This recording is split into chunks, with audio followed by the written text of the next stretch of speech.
وَالنَّجْمُ وَالشَّجَرُ يَسْجُدَانِ.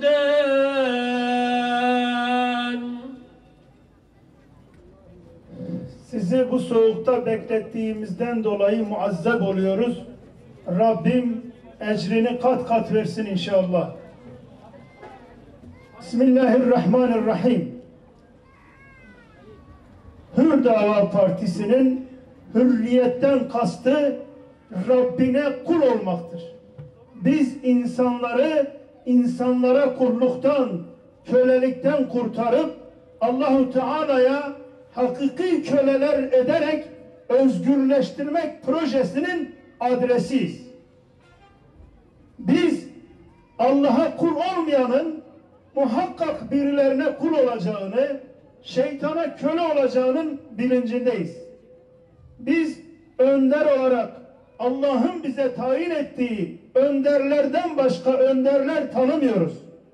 Allah Resulü'nün yolundan gitmeyen, onun izinden gitmeyen, ona itaat etmeyen önderleri kabul etmiyoruz, tanımıyoruz ve onların önderliğini halkımız için bir tehlike, bir tehdit olarak görüyoruz.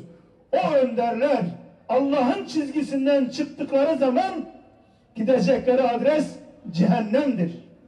Biz evleviyetle, öncelikle gençliğimizi, insanımızı cehennemden korumak için bu yola çıkmış bulunuyoruz. Hür dava, hür dünya, teminleriz Hüdapar. Sizleri selamların en güzeliyle, Allah'ın selamıyla selamlıyorum. Saygılar, hürmetler diliyorum sayın arkadaşlar. Hepiniz hoş geldiniz, şeref verdiniz.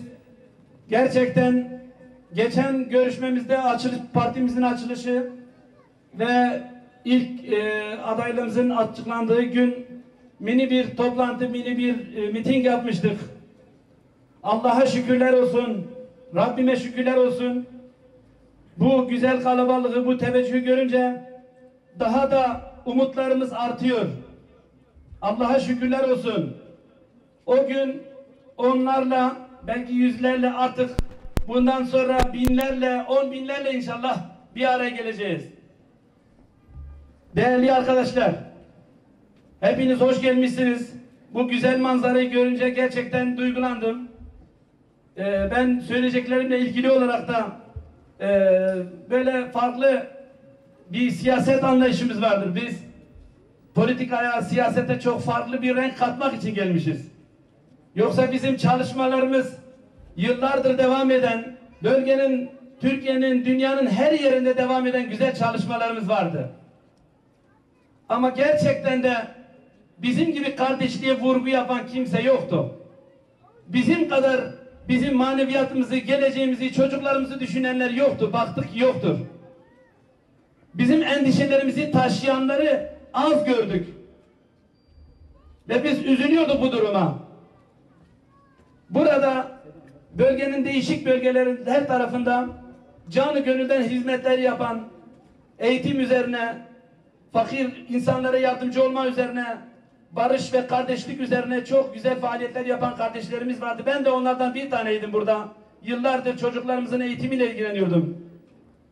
Bundan dolayı politikaya, siyasete biz o kimliğimizle gelmişiz. Biz siyaset yapmak için değil, ahlaki kriterlerimizi koruyarak Allah'ın izniyle daha güzel hizmetler yapmak için gelmişiz buraya. Diğer siyasi partideki bütün kardeşlerimizden de bizim bir talebimiz var. Bölgenin her tarafında ama özellikle Ceylanpınar'da bazı sıkıntılarımız var.